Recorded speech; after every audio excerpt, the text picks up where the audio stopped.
서로 축복하겠습니다. 당신은 주님의 몸인 예람입니다.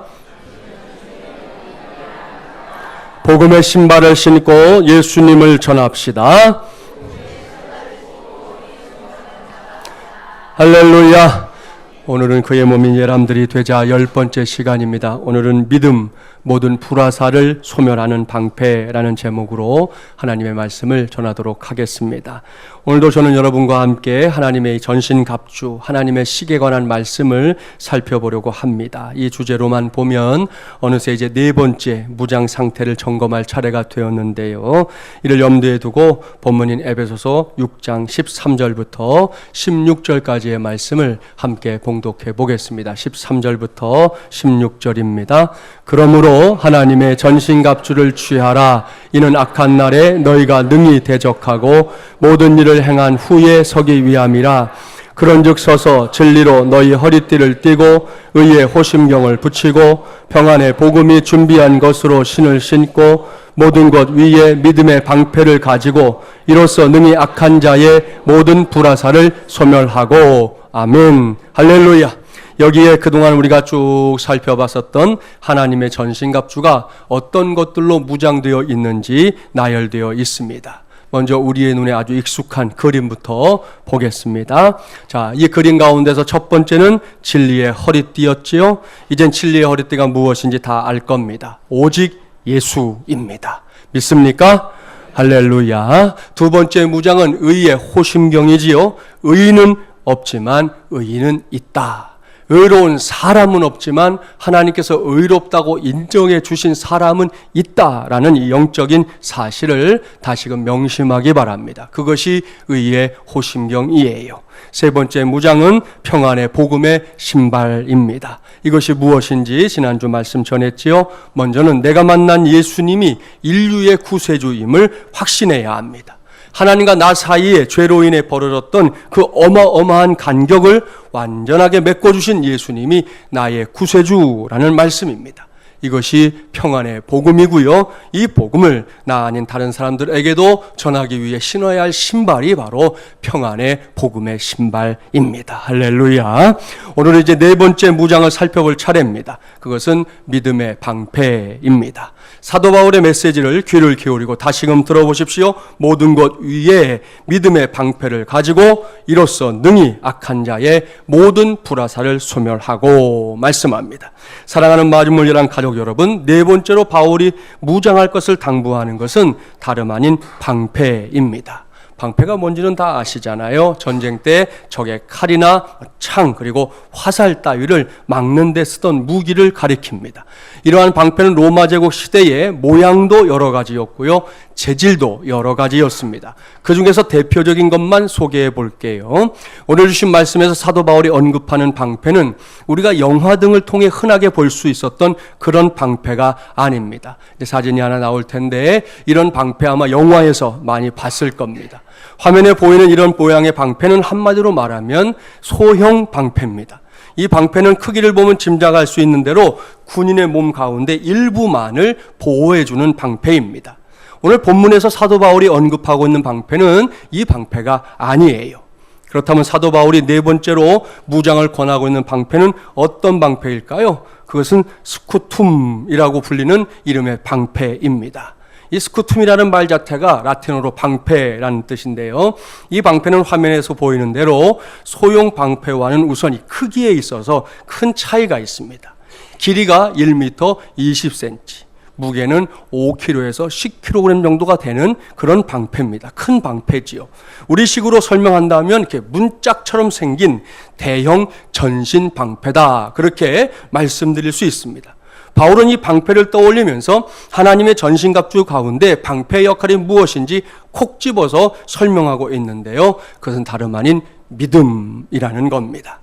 여기서 먼저 믿음이 무엇인지 사전적인 정의를 살펴볼까요? 믿음을 명사형으로 살펴보면 어떤 사실이나 사람을 믿는 마음, 사람들 간에도 믿음이라는 표현을 쓰잖아요. 혹은 이제 초자연적인 절대자, 창조자 및 종교 대상에 대한 신자, 우리들 자신의 신뢰를 믿음이다. 그렇게 정의해 놓았습니다. 우리가 익히 잘 알고 있는 믿음의 정의들이죠. 자, 똑같은 단어를 동사형으로 좀 보면 좀 더 구체적으로 이해하게 되는데요. 첫째, 어떤 사실이나 말을 꼭 그렇게 될 것이라고 생각하거나 그렇다고 여기다. 둘째, 어떤 사람이나 대상에 이렇게 의지하며 그것이 기대를 저버리지 않을 것이라고 여기다. 셋째, 절대자나 종교적 이념 따위를 받들고 따르다. 이렇게 정리가 되어 있습니다. 여기에 오늘 저와 여러분이 믿음의 방패를 생각하면서 떠올려야 할 것들이 있어요. 그것은 꼭 그렇게 될 것이라고 생각하거나 여기다. 그리고 의지하다. 또한 기대를 저버리지 않을 것이라고 여기다. 마지막으로 받들고 따르다입니다. 이것이 바로 오늘 우리 모두가 하나님의 전신갑주 가운데 이 네 번째 무장인 방패와 함께 떠올려야 할 믿음의 정의이고 믿음의 내용입니다. 이런 사실을 전제하고 요즘 우리가 사는 세상을 좀 들여다볼까요? 우리가 살고 있는 세상의 관심이 온통 성공에 집중되어 있습니다. 그래서인지 몰라도 무수한 사람들이 오로지 성공하겠다고 어떻게든 심지어 무엇을 하든 성공하겠다고 안달하며 살아가고 있는 것이 오늘의 현실입니다. 이런 상황에서 어떤 사람에게 성공과 실패의 이유를 한번 이렇게 물어보세요. 많은 사람들의 대답이 공식처럼 쏟아집니다. 요약하면 이런 말들이에요. 자기의 계획이 이루어지면 성공. 그게 이루어지면 그게 성공이라고 말한다는 거죠.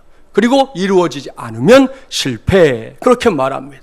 게다가 자신의 성공에 가장 큰 도움을 준 사람이 누구냐 이렇게 물으면 놀랍게도 가장 많은 사람들이 자기 자신이다. 그렇게 답합니다. 반대로 뜻을 이루지 못한 이유가 무엇이냐 물으면 다른 사람이 도움을 안 줬기 때문에 혹은 방해했기 때문이라고 대답합니다. 이러한 사람들의 대답은 쉽게 요약이 됩니다. 한 번뿐인 인생의 목표가 오로지 자기의 뜻, 자기의 계획이라는 겁니다. 그 과정에서 성공은 잘난 자기 때문이라는 것이고 실패는 못난 다른 사람 때문이라는 겁니다. 이것이 요즘 사람들이 갖고 있는 중요한 이 생각의 구도입니다. 최근에 우리 사회 전체를 들었다 놨다 했던 사건들 중에 대표적인 사건, 우리가 다 아는 강남역 묻지마 살인 사건일 겁니다. 그 사건의 피의자가 검찰에 송치될 때 경찰서 앞에서 인터뷰를 했어요. 그것을 방송에서 보신 분들이 있을 겁니다. 한마디로 기가 막혔습니다. 후회하느냐라는 질문에 자기도 인간이라고 그런 부분이 좀 있다 그렇게 말했습니다. 그 다음에 한 말이 뭐냐, 이 말 때문에 사람들이 막 함께 공분을 했는데 이렇게 말했어요. 사람들이 사는 세상에 사실 이런 일 많지 않느냐, 어디 나만 그런 것이냐, 이렇게 말했어요. 저도 뉴스를 보다 말고요 이 대목에서 분노가 끌어올랐습니다. 당시에 경찰은 피의자가 조현병이라는 결론을 내렸습니다. 조현병이 정신분열증의 일종인데 망상, 환청, 와해된 언어, 정서적 둔감 등등의 증상과 함께 이 사회적 기능 장애를 일으킬 수 있는 질환이라는 겁니다. 그런데 이런 일들이 단지 정신질환이라는 말로 다 덮고 갈 수 있느냐? 그럴 수는 없다고 생각합니다. 이 사람은 조사 과정에서 여자들이 자기를 무시했다고 말했습니다. 이 말 역시 잘 되면 자기 탓이고 못 되면 남 탓을 하는 아주 전형적인 사고 구도를 보여주는 것이지 않습니까? 이런 생각의 구도를 가지고 있는 사람들은 누구나, 그야말로 누구나 욕심, 탐욕, 교만, 분노, 원망, 좌절을 벗어날 수가 없는 것이죠. 자기 뜻과 계획이 항상 사람을 욕심과 탐욕으로 이끌기 때문입니다. 그렇기 때문에 이를 이루어내면 교만해지는 것이고 이를 이루지 못하면 다른 사람들에 대한 분노와 원망이 생기는 겁니다. 좌절에 빠지기도 하고요. 생각하면 할수록 답답하고 안타깝고 속상한 일인데요. 이런 일들이 세상 속에서 끊임없이 일어나는 이유가 뭐냐는 거죠. 그것은 사람들의 이 생각의 구도가 잘못되었기 때문입니다. 바로 여기서 우리 모두는 믿음의 가치를 떠올려야 합니다. 앞서 믿음에 관한 여러 정의들을 언급했었습니다. 믿음이란 뭐냐? 동사형의 정의를 떠올려 주시라는 거예요. 꼭 그렇게 될 것이라고 생각하거나 여기다, 의지하다, 기대를 저버리지 않을 것이라고 여기다, 받들고 따르다 말입니다. 이러한 정의들을 이제 한마디로 요약해 보려고 하는데요. 따라서 해볼까요? 믿음이란 구도를 바꾸는 것이다. 할렐루야. 자, 우리가 신앙생활을 하면서 자주 사용하는 단어 중에 하나가 아마도 믿음일 겁니다. 따라서 제대로 된 정의가 필요하단 말이에요. 잘 들으십시오. 믿음이란 막연하게 뭘 믿고 안 믿고를 묻는 게 아니에요. 그저 입술로 나는 하나님을 믿습니다, 나는 예수님을 믿습니다, 이렇게 말하는 것, 이것도 믿음의 한 형태이긴 합니다.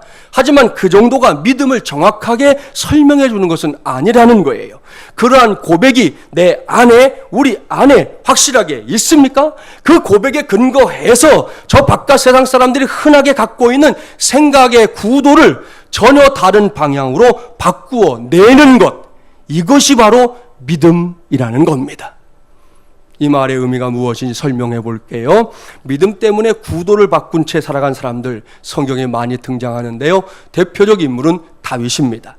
다윗의 삶을 관심을 가지시고 한번 쭉 살펴보시라는 거예요. 다윗은 인생의 목표가 무엇이느냐? 하나님의 뜻이었습니다. 다윗과 관련된 스토리 중에 예수님을 모르는 사람들도 다 아는 사건이 있지요. 그것은 골리앗과의 싸움입니다. 골리앗이 하나님을 모욕하는 말을 할 때 다윗이 막 분노하면서 전쟁터로 달려갔습니다. 왜입니까? 다윗의 형들이 그 전쟁터에서 죽을 위기에 처했기 때문입니까? 이스라엘 군대가 불쌍한 처지에 놓였기 때문입니까? 사울 왕이 두려워했기 때문입니까? 아닙니다. 이유는 딱 한 가지뿐입니다. 하나님의 영광이 공격을 당했기 때문이에요. 다윗의 경우처럼 그 사람이 어떤 사람인지는 그가 무엇 때문에 분노하는지를 보면 알 수가 있어요. 대인배의 반대말인 소인배는 자기의 이익 때문에 분노합니다. 돈 때문에 분노하고, 자존심 때문에 분노하고, 명예 때문에 분노하는 사람들, 우리 주변에 얼마나 많은지 아시죠? 요즘 심지어 보복운전, 운전도 보복운전이라는 게 있다는 말이 자꾸만 나오잖아요. 여러분, 우리나라 사람들이 언제부터 운전하면서 살았다고? 예? 자가용 시대가 얼마나 됐다고? 그거 운전하면서 좀 양보도 좀 해주고 좀 기분 나쁜 일 있어도 한번 꾹 참고 넘어가면 될 것을 끝까지 쫓아가서 무슨 응징을 하듯이 아주 결판을 낼 것처럼 그렇게 서로 다투다가 결국은 뭐 감옥을 가든지 벌금을 받든지 이런 일들이 지금 벌어지고 있잖아요. 그런 일들은 결국 나는 소인배입니다 라는 걸 드러내는 거예요. 그까짓 게 뭐라고 말이지. 아무튼 이런 모습은 하나님의 사람들이 보여줄 모습이 아니라는 겁니다. 하나님의 사람은 다른 것 때문에 부안해동하지 않습니다. 오로지 하나님의 영광 때문에 분노합니다. 하나님의 영광이 짓밟힐 때, 하나님의 영광이 공격받을 때, 하나님의 영광이 가려질 때 우리 속에서 분노하는 마음이 생긴다는 거예요. 다윗처럼 말입니다. 사랑하는 여러분, 누구든지 이렇게 목표가 좋아야, 목표가 바르게 되어야 그 인생도 좋아지는 법입니다. 이것은 저 바깥 세상에서만이 아니라 믿음 안에서도 마찬가지라는 거예요. 우리 모두는 이것을 잊지 말아야 합니다. 사무엘하 7장 27절부터 29절까지의 말씀을 한번 찾아보세요. 구약 475쪽입니다. 이 말씀 속에 다윗이 어떤 사람인지 분명히 확인해 줄 수 있는 단서들이 나와 있는데요. 사무엘하 7장 27절부터 29절, 구약 475쪽, 다윗에게 관심을 갖고 이 말씀을 함께 봉독해 보겠습니다. 27절부터 29절 함께 봉독해 볼까요? 만군의 여호와 이스라엘의 하나님이여, 그의 종의 귀를 여시고 이르시기를 내가 너를 위하여 집을 세우리라 하셨으므로 주의 종이 이 기도로 주께 간구할 마음이 생겼나이다. 주 여호와여, 오직 주는 하나님이시며 주의 말씀들이 참되시니이다. 주께서 이 좋은 것을 주의 종에게 말씀하셨사오니 이제 청하건대 종의 집에 복을 주사 주 앞에 영원히 있게 하옵소서. 주 여호와께서 말씀하셨사오니 주의 종의 집이 영원히 복을 받게 하옵소서 하니라. 아멘. 할렐루야. 이 말씀은 사울왕이 죽은 다음에 다윗이 온 이스라엘의 왕이 된 이후 첫 번째로 하나님 앞에 드린 고백입니다. 다윗은 하나님의 임재의 상징인 언약궤를 예루살렘 성으로 옮겨왔습니다. 그때 하나님께서 나단 선지자를 통해 다윗의 가문, 너의 가문이 대를 이어 번성하게 될 것이고 내 왕위가 계속해서 이어지게 될 것이다 하는 축복의 약속을 주셨습니다. 그 말씀을 듣고 난 다음에 다윗의 긴 기도가 이어지는데요. 지금 봉독했던 말씀은 그 기도문의 결론에 해당되는 부분입니다. 이 말씀을 잘 보자는 거예요. 다윗은 자신의 성공 요인이 자신이 이스라엘의 이 왕위에 오른 것이 자기의 힘이 아니라고 단언합니다. 자신이 오늘 그 성공의 자리에 이르게 된 것 오로지 누구의 힘이라고요? 하나님의 힘이라고 다윗은 확실하게 정확하게 정직하게 액면 그대로 고백하고 있습니다. 이것이 다윗이 평생을 승리하며 살 수 있었던 믿음의 비법입니다. 그렇습니다. 여러분 결코 잊지 마십시오. 여기에 우리 모두가 붙잡아야 할 믿음의 본질, 믿음의 뿌리, 믿음의 방패가 있습니다. 그것은 내 모든 것의 주어가 내가 아는 하나님인 인생을 살아야 한다는 것입니다. 할렐루야. 옳습니다. 인생의 주어가 내가 아닌 하나님인 인생을 사는 사람 늘 강합니다. 이것은 성경이 증명하는 바요, 또한 기독교의 역사가 증명하는 바입니다. 그리고 이것이 우리 모두가 믿음을 끝까지 붙잡고 살아야만 하는 궁극적인 이유입니다. 아마 여러분도 다 알고 있을 겁니다. 누구든지 사람이 위기에 처하면 이렇게 지푸라기라도 잡으려 한다는 사실을 아시죠? 그때가 중요합니다. 위기의 때에 나는 어떤 힘을 붙들려고 하는가? 이것이 매우 중요하다는 말씀이에요. 사람들은 다 압니다. 힘이라는 것이, 그것이 어떤 것이든 아무튼 힘이라는 것이 좋은 것이고 필요한 것이라는 사실을 사람들은 잘 알아요.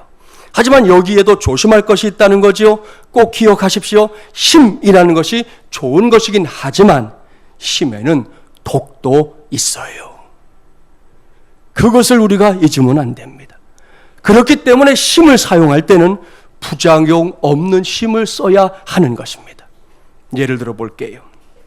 사람이 살다 보면 힘들 때가 있잖아요. 적당하게 힘든 경우야 그럭저럭 넘어가든지 어찌어찌해서 또 이겨낼 수 있지만 너무너무 힘들 때는 그게 말처럼 쉽지는 않아요. 그럼에도 불구하고 아무리 힘들어도 여러분 그럴 때 검은 돈, 마약, 사채 등등에 의지해서는 안 됩니다. 그런 것들이 당장은 큰 힘과 큰 도움이 될 겁니다. 틀림없어요. 턱턱 막히던 숨통을 터주고 누구도 줄 수 없는, 사람들이 줄 수 없는 큰 위안이 되기도 할 겁니다. 하지만 그 다음에는요. 그 다음에는 어떻게 되냐는 거예요.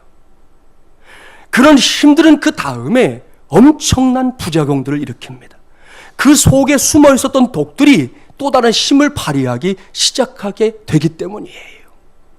우리나라 연예계에서 아주 인기리에 활동하다가 결국에는 추방까지 당한 에이미라고 하는 이 여자 연예인 아는 분들 있잖아요. 사진에 나오는 분 아시죠? 우리나라가 함부로 이렇게 사람을 추방하는 그런 나라입니까? 아니에요. 너무 못해서 때로는 화가 나잖아요. 잘 안 하는 나라예요. 그렇다면 뭐가 문제입니까? 왜 이 사람, 이 아가씨를 추방했냐는 거죠. 다른 이유가 없어요. 여러 차례 기회를 주었지만 에이미 씨가 상습적인 이 마약 복용 문제를 해결하지 못했기 때문입니다. 우리나라 사람이지만 미국 국적을 갖고 있기 때문에 미국으로 돌아가시오 하고 추방을 한 겁니다.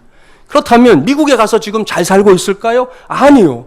얼마 전에는 또 에이미 씨가 폭행 사건에 연루가 돼서 미국 재판정에 서기까지 했습니다. 사랑하는 마주물려란 가족 여러분, 무엇이 문제인지 알 수 있지요? 마약이 자신의 인생에 뭔가 힘이 될 것이라고. 지금 밑에 자막 나오잖아요. 4년 전 피로회복제라고 접하게 됐다 이거예요. 그걸 힘이 될 거라 생각해서 손을 댔다는 거지요. 그런데 그 힘이 처음에는 좋았는데 뭔가 나를 위로해 주는 것 같았는데 나중에는 너무나 큰 부작용으로 작용해서 이것을 끊을 수 없는 처지에 놓이게 됐다. 그게 이 여인의 고백이란 말이죠. 어디 이런 일 뿐이겠습니까? 아무리 급해도 제대로 가야 하는데 사채를 썼다가 온 가족들이 봉변에 처하는 경우도 있잖아요. 제가 청년사회 갈 때 한 형제가 겁도 없이 사채를 썼다가 생고생하고 있는 것을 알고는요. 그것을 해결해 주기 위해 얼마나 애를 썼는지 모릅니다. 이 친구의 경우는 다행히 해결이 됐지만 사채 문제로 종종 죽음에 이르는 경우도 있지 않습니까? 아무튼 이런 유형의 일들은 지금도 세상에서 비일비재하게 일어나고 있습니다. 그렇습니다. 저 바깥 세상에는 잘못된 힘들이 적지 않게 존재하고 있습니다. 겉으로 보기에는 당장에는 내 문제를 해결해 줄 것처럼 보이지만 실제로 그 안에 들어가 보면 그렇지 않은 경우가 허다합니다. 따라서 그런 것들에게는 예수 믿는 사람들 아예 눈길도 주지 말아야 돼요. 기웃거리려고도 하지 말아야 돼요. 괜히 나중에 가서 후회해봐야 소용이 없어요. 그때는 늦어도 많이 늦은 겁니다.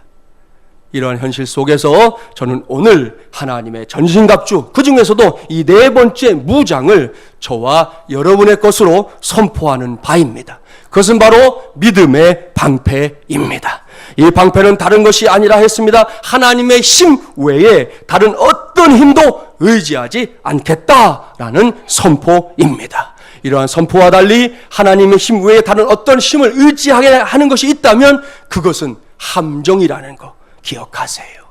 거기에 빠지면 안 되는 겁니다.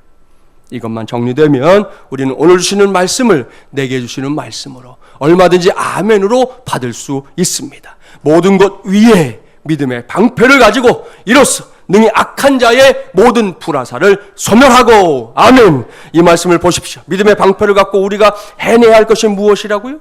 악한 자의 모든 불화살을 소멸하는 것이다 말씀합니다.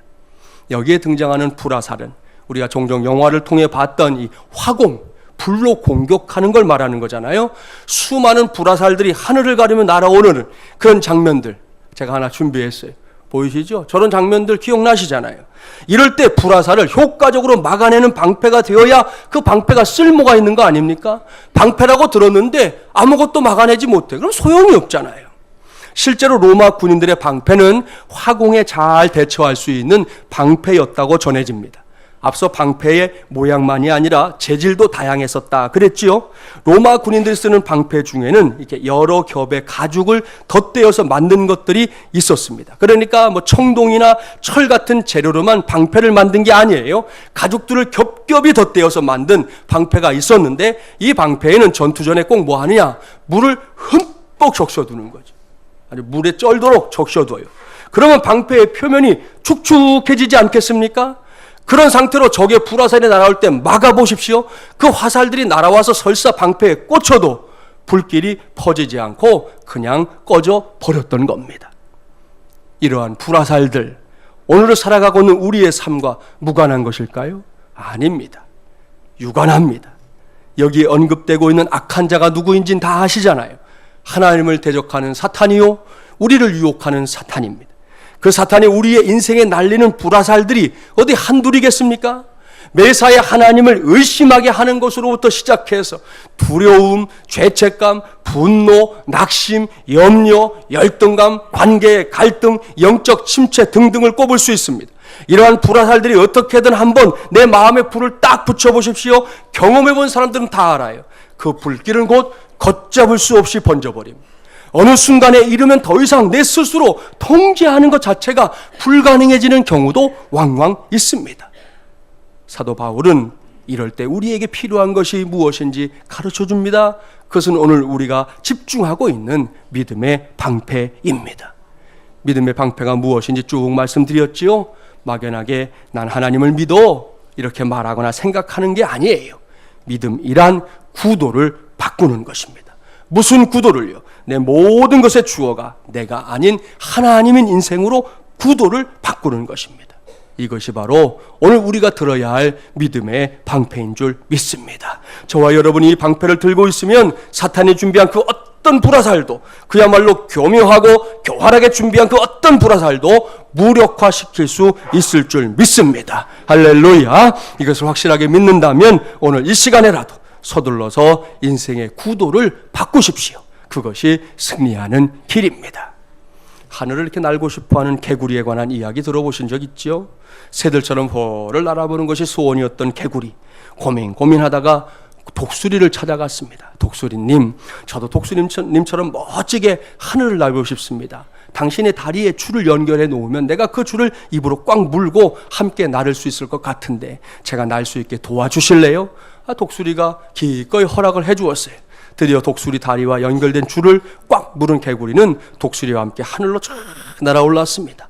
땅에서 보고 있던 동료 개구리들이 놀라기도 하고 부러워하기도 했습니다. 그들이 소리치며 물었지요. 개구리야, 누가 그렇게 기막힌 생각을 해냈니? 하늘을 날던 개구리가 그 말을 듣자마자 순간 우쭐해졌어요. 그래서 그만 내가 그렇게 소리를 쳤죠. 이렇게 말하는 순간 어떻게 됐겠어요?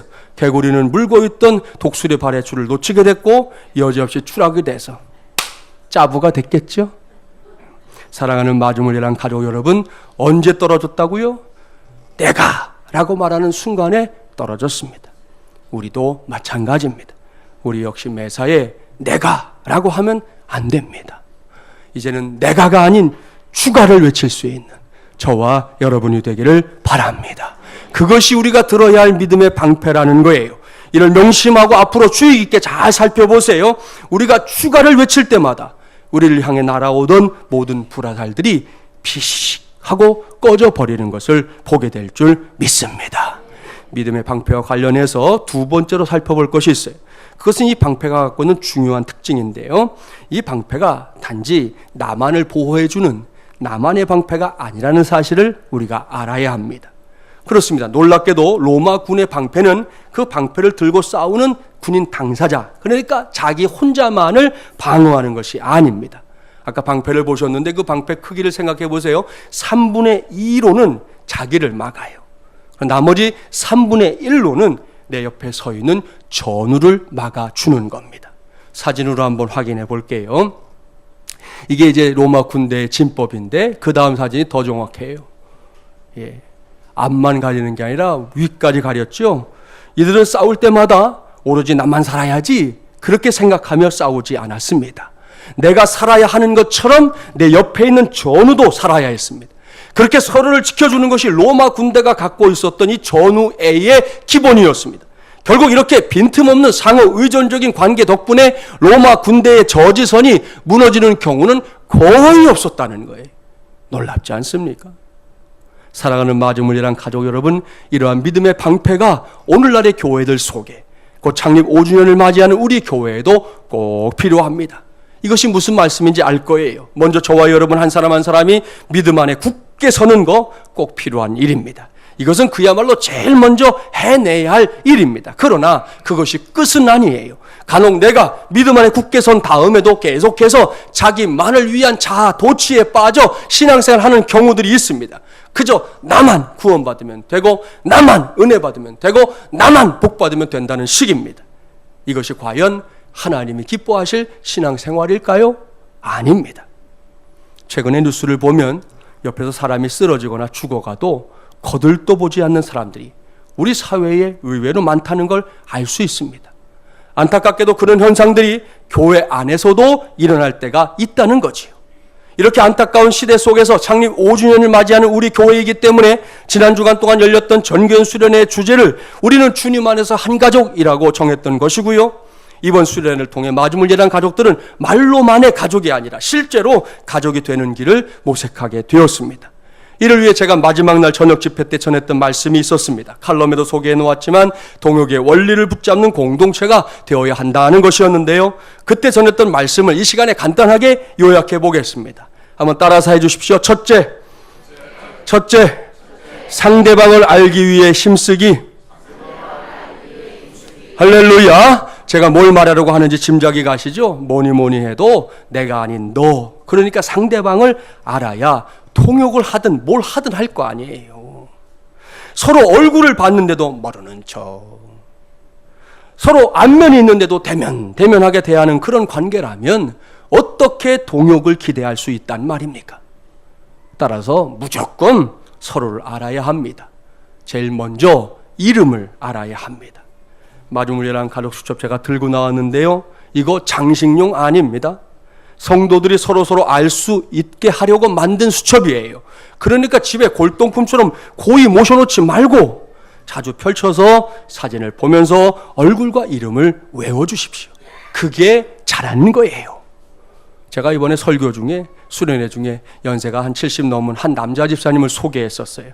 그 집사님은 기억을 더듬어가며 제 앞에서 이렇게 이야기를 나누다가 뭔가 이렇게 기억하는 듯이 이러시면서 제가 수련회 참가해서 뒤에 이렇게 서 있던 집사님 한 분 있었는데 그 집사님의 이름과 그 남편 되는 성도님의 이름을 언급하면서 목사님, 제가 알고 있는 이게 맞나요? 이렇게 물었습니다. 그 집사님은 정확하게 알고 있었습니다. 저는 맞다고. 그 이야기를 듣는데 참 기쁘더라고요. 그래서 물었죠. 집사님 어떻게 아세요? 별로 이렇게 서로 만날 기회도 없고 이야기 나눌 기회도 없는 분인데 아니까 제가 물었죠. 그랬더니 집사님 집에서 교회 수첩 펴놓고 외우고 있다는 거예요. 할렐루야. 예? 이게 폼이 아니라는 걸 그분은 아시는 거예요. 집에 가져가서 외우고, 심지어 한 사람만 외운 게 아니고 부부까지 연결해가지고 이 사람과 이 사람이 부부구나 이렇게 외우고 있었다는 말입니다. 이제는 여러분의 차례입니다. 당장 나와 한 가족으로 살고 있는 성도들의 얼굴, 이름 외워주십시오. 3부에 주로 나오는 분들은 또 1부, 2부 오는 분을 잘 몰라요. 그래서 만나도 이 사람이 우리 교인인지 아닌지 알 수가 없어요. 그러니까 서로 모르니까 사진이라도 보고 이름이라도 알아놓으면 만났을 때 집사님, 성도님 이렇게 인사할 수 있잖아요. 이게 그러라고 있는 거란 말입니다. 그렇게 해서 한 사람 한 사람을 가까이 합시다. 그렇게 서로 알아갑시다. 그것이 바로 우리 모두가 함께 들어야 할 믿음의 방패인 줄 믿습니다. 다시 따라서 합니다. 둘째, 상대방을 열렬히 응원하기. 할렐루야. 어제 우리나라와 피지 간의 올림픽 축구 C조 예선이 브라질에서 열렸습니다. 이번에도 어김없이 대표 선수들을 응원하기 위해 브라질까지 날아간 사람들이 있더군요. 저는 사실은 잘 이해는 안 돼요. 아니, 이 나라 안에서 하는 것도 찾아다니는 것도 대단하다 생각하는데, 아무튼 이런 일이 있으면 자기 주머니 털어가지고 거기까지 가는 사람들이 있더라니까요. 이번에도 또 경기장에 또 나타나서 하는 사람들이 있더라고요. 이해는 안 되지만 현실은 현실이니까 좋다는 대단한 사람들이. 그런 응원이 얼마나 큰 힘이 되는지는 선수들 자신이 더 잘 안다는 거지요. 아무튼 상대방이 약체이긴 했지만 우리나라 선수들, 우리나라 축구 역사에서 8대 0이라고 하는 대승을 거두는 놀라운 일이 어제 브라질에서 있었습니다. 신앙생활에도 성도와 성도 간에 그러한 응원이 필요하다는 거예요. 기회가 닿는 대로 잘한다고 좀 해주십시오. 뭐가 그렇게 고가워서 그 말 한마디 못해요. 잘한다고 해주면 되잖아요. 훌륭하다고 해주면 되잖아요. 아이들이고 어른이고 구분하지 말고 응원을 좀 해주자는 거예요. 여러분, 목사는 응원이 필요할까요? 안 필요할까요? 예? 목사도 필요해요. 장로님, 권사님, 집사님들은 응원이 필요할까요? 안 할까요? 다 필요해요.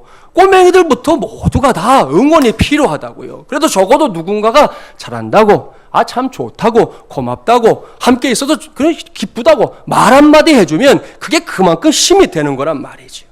그러니까 우리 그렇게 응원해주며 살기를 바랍니다. 그러면 마중물예람교회 신앙생활에 기쁨이 넘치게 될 줄 믿습니다. 이번에도 무더위 중에 제일 수고를 많이 한 팀은 뭐니 해도 주방팀이었습니다. 그런 주방팀 안에 자기들끼리 언제부턴가 이렇게 만들게 된 일종의 구호가 있었어요. 그것은 이러세, 노세, 이 두 마디예요. 무슨 구호인지 아시겠죠? 이번 수련의 장소는 정말이지 베리 굿이었습니다. 갔다 온 분들은 다 알아요. 갔다 오니까 여기가 얼마나 더운지 새삼 알게 된 거예요. 거기가 얼마나 시원했는지 알게 된 거예요. 방방이 다 에어컨이 있었기 때문에 우리 거 아니라고 또 너무 많이 썼어. 지금 보니까 아무튼 많이 썼어요, 여러분들이. 열심히 틀어놓고 시원하게 지냈습니다. 하지만 불이 있는 주방은 달랐습니다. 아무리 에어컨 틀어놔도 그런 곳에서는 피지땀을 흘리며 일을 해야 하는데 그냥 하는 것도 아니고, 여러분 그렇게 할 때 누가 먼저라고 할 것 없이 일하세. 그러면 이분들이 힘을 내서 일을 하는 거예요. 예? 그러다가 좀 쉴 때도 있어야 되잖아요. 이게 일이라는 게 관성이 있는 것 같아요. 이렇게 막 일하시던 분들 좀 쉬자 그래도 좀 쉬면 좋은데 말 대tta 안 들어요. 예? 그거 나중에 하라고 그래도 그 말을 안 들어. 지금 안 해도 된다고 그러는데도 막 계속해서 하려고 그래 자꾸. 그럴 때 누군가가 또 외치는 거죠. 노세. 예? 그러면 이분들이 잠시 한바탕 웃고는 모여서 쉬면서 충전하는 그런 모습을 봤습니다. 작은 일이지만 얼마나 귀한 일입니까? 매사에 이렇게 하자는 겁니다. 이건 역시 우리가 함께 들어야 할 믿음의 방패인 줄 믿습니다. 마지막으로 따라합니다. 셋째, 상대방을 지체로 인식하기. 할렐루야. 사도 바울이 성경에서 교회를 표현하기를 예수님은 교회의 머리고 교회는 우리는 그의 몸이다 그랬습니다. 이 말씀 때문에 제가 요즘 그의 몸인 예람들이 되자라는 주제로 말씀을 전하고 있는 거잖아요. 바울은 주님의 몸을 설명하면서 교회는 실제 우리의 몸처럼 성도들 한 사람 한 사람이 지체로서의 역할을 감당해야 한다고 역설했습니다. 이것이 진짜 교회라는 겁니다. 옳습니다. 여러 번 얘기했지만 이 건물은 교회가 아니라고요. 이 건물은 예배당이에요. 예배하는 처소일 뿐이에요. 진짜 교회는 저와 여러분 한 사람 한 사람이 모여서 백체를 이루고 있는 바로 그게 교회입니다. 이를 명심하고, 자, 이것이 믿음의 방패라는 사실을 확신하면서 아까 자기 짝꿍에게 축복해 주겠습니다. 당신은 나의 지체입니다. 자, 그 다음 고백이 중요합니다. 당신 없이 나는 안 됩니다. 할렐루야. 네, 정말이죠? 안 되나 되나 보겠습니다. 안 된다니까요. 여기까지가 믿음의 방패의 제대로 된 사용 예입니다. 이 방패를 들고 서 있는 사람들은 언제든 어디서든 자신이 섬기고 있는 이 공동체를 튼실하게 세워야 합니다. 언젠가 말씀드렸어요. 공동체를 와해시키는 것 중에 하나가 뒤에서 쑥은 하는 것이고, 그것은 성경이 정확하게 지적하고 있는 죄다 말씀드렸어요. 그것만이 아니에요. 여러분 고린도 전서를 쭉 읽어보세요. 가장 문제가 많았던 그 교회, 아닌 척 하면서 겉으로는 환한 미소까지 지어가면서 성도와 성도 간에 이간질을 시키거나 파당을 짓는 것, 이것도요 아주 큰 죄입니다. 이런 일에 앞장서는 사람들은 다른 사람들이 자신이 그런 사람이라는 걸 모른다고 생각하고 있겠지만 아닙니다. 여러분, 사람은 영적인 존재예요. 압니다. 다 압니다. 아, 저 사람이 그런 사람이구나. 안다고요. 착각하면 안 돼요. 그렇기 때문에 어디에서든, 여러분 교회 안에서는 물론이고 교회 밖에서도 마찬가지, 어디에서든 이런 죄는 당장 멈춰야 합니다. 수련의 마지막 집회 시간에 성도와 성도 간의 관계를 놓고 제가 단점은 극소화, 장점은 극대화, 이런 구호를 외치게 했었습니다. 이것은 교회 공동체, 개인만이 아니라 교회 공동체에도 그대로 적용이 됩니다. 이제 막 창립 5주년이 되는 우리 교회입니다. 모든 면에서 다 훌륭하다 말할 수 없어요. 부족한 게 더 많아요. 담임 목사인 저부터 그렇습니다. 그럼에도 불구하고 여러분이 다른 교회의 그런 가족이 아니라 마중물예람 교회의 가족이라면 항상 단점보다 장점을 더 많이 봐주십시오. 나가서 누군가에게 우리 교회에 대해 말할 때 최대한 좋은 이야기를 해 주십시오. 없는 이야기를 가짜로 만들라, 그런 얘기가 아니에요. 있는 이야기를 하는데 그 이야기를 아름답게 전해주라는 거지요. 그 이야기를 하는 당사자부터 행복한 마음으로 그걸 전해주자는 거지요. 그것이 믿음의 방패를 들고 영적 전쟁에 나서는 진짜 성도의 삶입니다. 말씀을 마무리합니다. 오늘 저는 하나님의 전신갑주 가운데 네 번째 무장인 믿음의 방패를 여러분에게 소개했습니다. 이것은 막연한 이야기가 아니에요. 내 인생의 주어를 내가 아닌 하나님으로 그 구도를 바꾸는 것입니다. 그리고 믿음의 방패는 나만을 위한 것이 아니라 내 옆에 있는 그 성도도 위한 것이에요. 우리가 이러한 믿음의 방패를 들고 서 있을 때만이 모든 불화살을 소멸할 수 있다는 것 꼭 기억하기 바랍니다. 그래서 모든 영적 전쟁에서 나도 승리하고 너도 승리하고 우리도 승리하고 우리 마중물예람 교회도 승리하게 되기를 주님의 이름으로 간절히 축원합니다.